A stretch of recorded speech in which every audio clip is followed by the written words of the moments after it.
Hey guys, Jocelyn here with Fantasia Elegance. Today I'm going to be showing you how to make this Celtic knot inspired kind of Triquetra knot motif bracelet. And if this looks a little familiar to you, it's because I have made a pair of earrings with the same design, but I was hoping you wouldn't mind if I did a new tutorial with a bracelet, because in that original one I wasn't able to do a voiceover, and I just thought it might be good to make one that's a little clearer, and it's a little different. It's a bracelet this time. As you can see, it uses a large central bead, so you're going to need a bead that's at least 10 millimeters large. This is a 10 millimeter one. You can probably go up to like 16 millimeter or so with no issues. You're also obviously going to need some wire for this wrapped design. I used 18 gauge silver filled wire from riogrande.com. You can use whatever you like as long as it's 18 gauge round dead soft wire. You're also going to need just a little bit of 20 gauge wire to go through the stone and attach it between these two designs. You're going to need some jump rings. I used 18 gauge 3.5 millimeter inner diameter jump rings from riogrande.com. You're also going to need some chain. I used a fairly large chain so that I could clasp along it and make it adjustable. So I actually used 5.8 millimeter patterned cable chain. And it doesn't have to be this exact thing. Basically, whatever looks nice for you, and dependent on your clasp type, you can use different kinds of chain. But this is what I used. And finally, you are going to need a clasp of some sort. You can use whatever you like. I enjoy these kind of hook clasps on bracelets because it's very easy to open and close with one hand. And if you're looking for how to make these yourself, I do have a tutorial on how to make this exact thing. You can click the little lowercase I with the circle around it in the upper right hand corner of your screen, and there should be a link there where you can go see that tutorial if you're interested. And of course you're going to need some tools. I'll just be using your standard chain nose pliers, flush cutters, and round nose pliers. And I do have a link in the description section below of what tools specifically I use and where I got them. You might need to click the See More button to open that up, but that is down there as always. So go ahead and pull out your 18 gauge wire, and we'll cut some lengths of this. You're going to need two pieces that are each about 6 inches long. And for those of you using metric, that's going to be just over 15 centimeters. And I do recommend the first time you make a design cutting at least like another inch or so past what I say, just in case you make the scale a little bigger than I do. I want to make sure you don't run out of wire and get frustrated towards the end of your design, because that is not fun. But I'll be doing 6 inches here. And I'm going to cut two pieces of that because we're going to be making two little knots. And I like to make these at the same time so that they are identical to each other. So all we're going to do is pull out your chain nose pliers, and we're going to go slightly off of center. So maybe not quite thirds, but slightly off of center. And we're going to make a U-shaped bend there. Let me just show you where I'm placing my pliers, because that might be helpful. Just under about 2.5 inches. About 6 centimeters is where I'm going to grip, and I'm just going to make a U-shaped bend with both pieces of wire, and then go ahead and set one of those to the side, and we'll just focus on this one now. I'm going to make a really tight crimp here, and I'm using my chain nose pliers running this way instead of like this, because that will put a lot less marks in your wire this way, because you're not actually gripping it on the edge. I'm just going to flatten that down all the way, and then using your finger to get under there, pop it open just a little bit, just enough that you can get your round nose pliers in with the tip. And I'm just going to kind of ease it open a little bit. And don't go all the way down. You want to keep that, that sharp point in there if you can.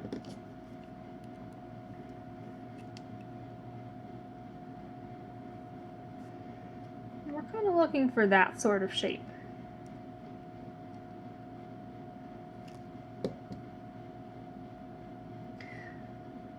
So what we've just made now is that point on the design. So that's what we've done.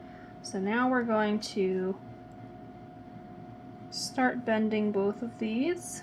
I'm just going to put in a little curve and a slightly larger curve on this one. And I apologize if I don't have things in the camera screen constantly. As you can imagine, it's a little hard to make this through a camera viewfinder. So sometimes I just get a little disoriented trying to look around the camera. So this wire is going to go up and make our little round tying off portion at the top. So that's what this is going to do. And then this one we're going to create a second little bend and have him looping around to create the triangle shape. So that will kind of help you visualize what you're doing here.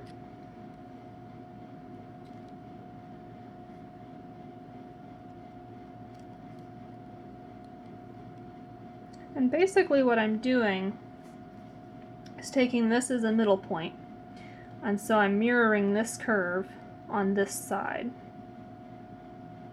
if that helps you visualize what you're doing.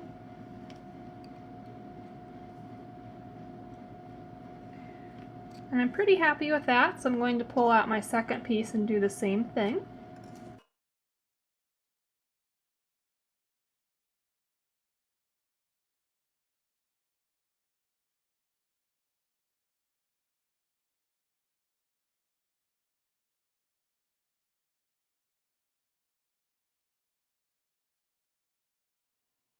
So you may have noticed I spent a good deal of time there tweaking these two to make sure they were identical.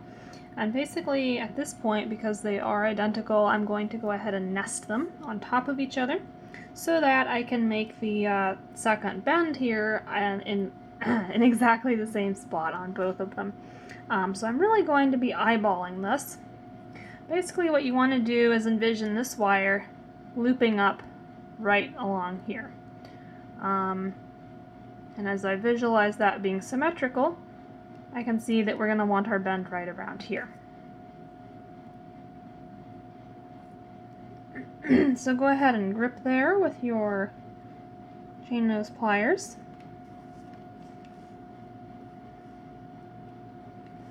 And we're going to put in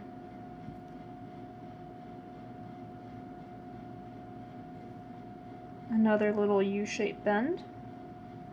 Really all we're doing them both at once is making sure that the bend winds up in the same place.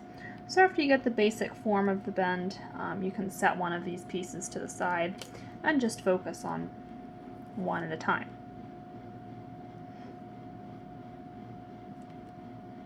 And I'm kind of further eyeballing it as I make this shape here, because before we put that sharp crease in, you want to make sure you have it at the right spot. And it's looking like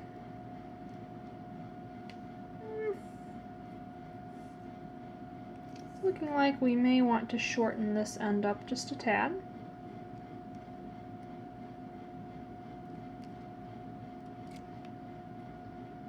Yeah. Because once you squeeze this down, this side is going to get a little bit longer, of course. So once you're happy with that, go ahead and pinch him down, just like we did the other one. And we'll open him up just a little so we can get round nose pliers in there.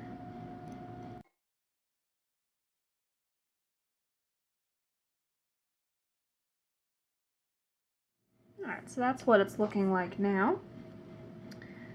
And at this point you're going to form the third point of the triangle with our two tails. And if you have this happening, where it's not symmetrical, basically all you gotta do is play with it a little bit until it gets wider. And one way to do that is by pushing these out a little more.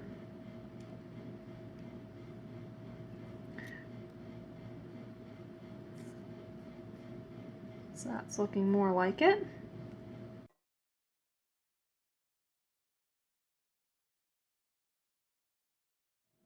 There we go. I think that looks fairly symmetrical. So to form this little loop on top so that we can attach our chain, I'm just going to take the longer end, if you have a longer end. If they're even, it doesn't matter which one you use. I'm going to take the longer end, bend it straight up like that. And then this other one, with that same point, I'm going to bend him so that it makes a 90-degree angle right here. And then I'm just going to wrap this around the straight piece.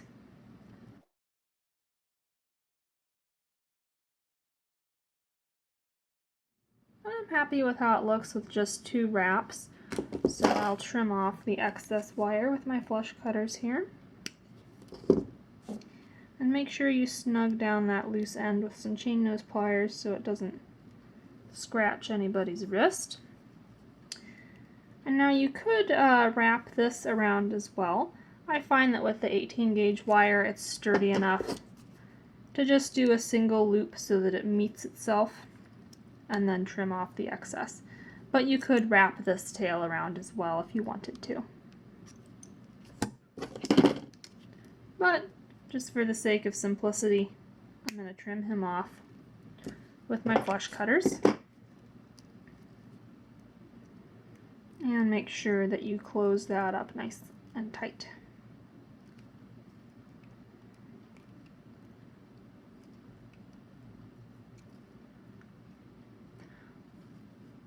So that's how you make the basic shape, and of course you could use this in an earring or pendant equally as well. But I'm going to go ahead and make our second one identical to this guy, and then we will come back and put the bead on and add the chain and everything. Alright, so you should have your 2 identical little knots now. So what we're going to do is connect these together with the central bead, and you can really use any kind of bead you want. On this one I used Angelite. And on the one we're making right now, I'm just going to use a green glass cat's eye. As long as it's at least 10 millimeters or 1 centimeter, obviously, you should be good to go. I feel like anything smaller than that just doesn't quite look right, at least on my wrist. If you have really petite wrists, you'll probably be able to get away with something a little smaller. But go ahead and take your stone and your 20 gauge wire. And if this doesn't fit through the hole in your bead, you can either use a bead reamer to enlarge that a little bit, or just go smaller with your wire. If you go too much smaller though, you may want to make a wrapped connection so that it is strong enough. Basically what we're going to do is leave about a 1/2 inch on either side of our bead. Oh, and let me just show you that for those who may not have audio on. About a 1/2 inch, a little over a centimeter. There we go. And we're going to make really small, tight eye pin, basically. So just wrap that all the way around, and then take the shank of it off straight. And you may need to finesse it a little bit with your chain nose pliers. That's totally fine. There we go. Go ahead and slide your bead on. And I'm going to do the same thing on the other side. And I cut more wire than I need, but better that than too little. So let me trim off a little bit of that excess.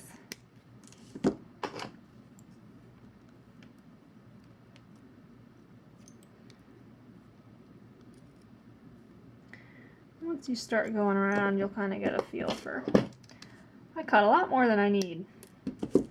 Yikes. This is why I don't work with sterling in my tutorials. Someone was wondering about that the other day. I was like, well, sometimes you mess up when you're making a design on camera, and you don't want to waste sterling wire. There we go. And we're just going to close him up. So you should have a little loop on either end. And then go ahead and take out your jump rings. We're going to twist these open. If I can find my second pair of pliers.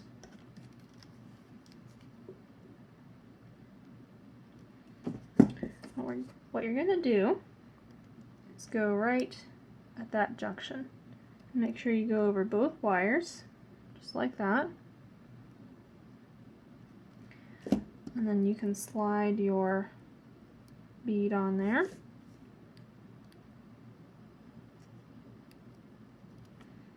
And just twist it back up, making sure everything's nice and flush. And just do the same thing on the other side. So another jump ring.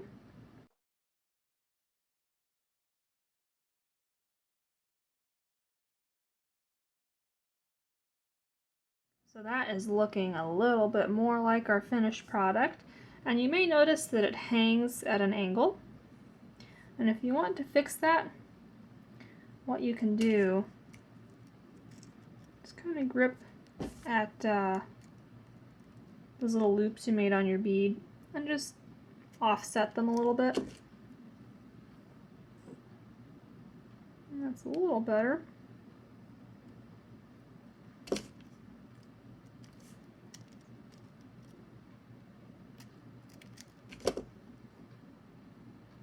Yeah, that's quite a bit better. And that'll just help it to lie a little bit more flat for you. And also one thing you may want to do at this point, as you can see, it's not exactly shaped to your wrist. So what I like to do is put a little bit of bend into these. I just use my hands to bend it a bit, and let me make sure I get the front side. That would help, wouldn't it?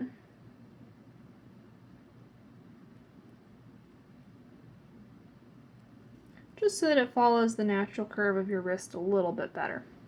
So after you've got it kind of bent and shaped to your wrist a little better, we can just add the finishing chain so that you can, of course, hold it on your wrist. So go ahead and pull out your chain. And I'm just going to attach this straight on here without a jump ring. You can use a jump ring if you like, of course.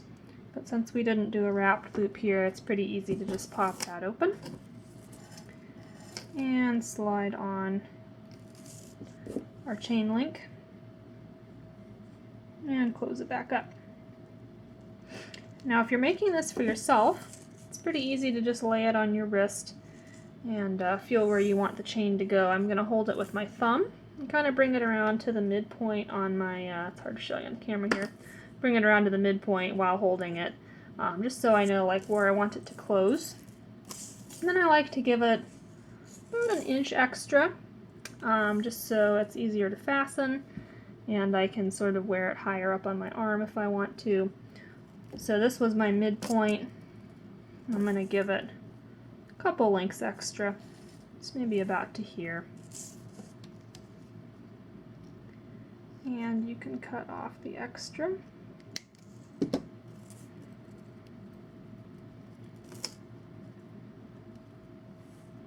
Maybe. There we go. And then we're going to do the same thing on the other side. Of course, this side will have the clasp on it.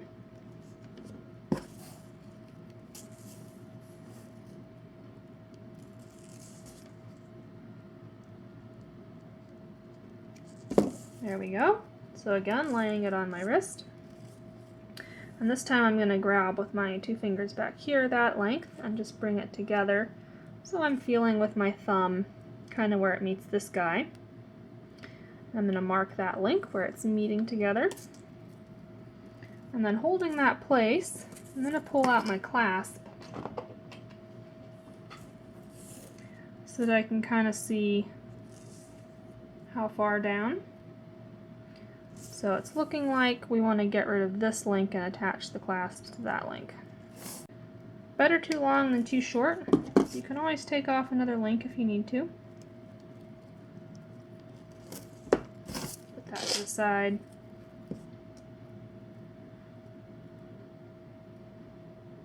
Yeah, that'll be good.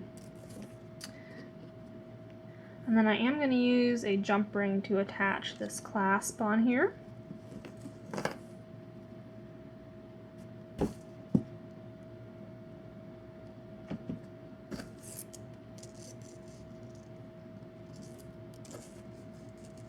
Since I pre-made the clasp, If you were making it as you made the bracelet, you could just slide it on before you wrapped that loop closed.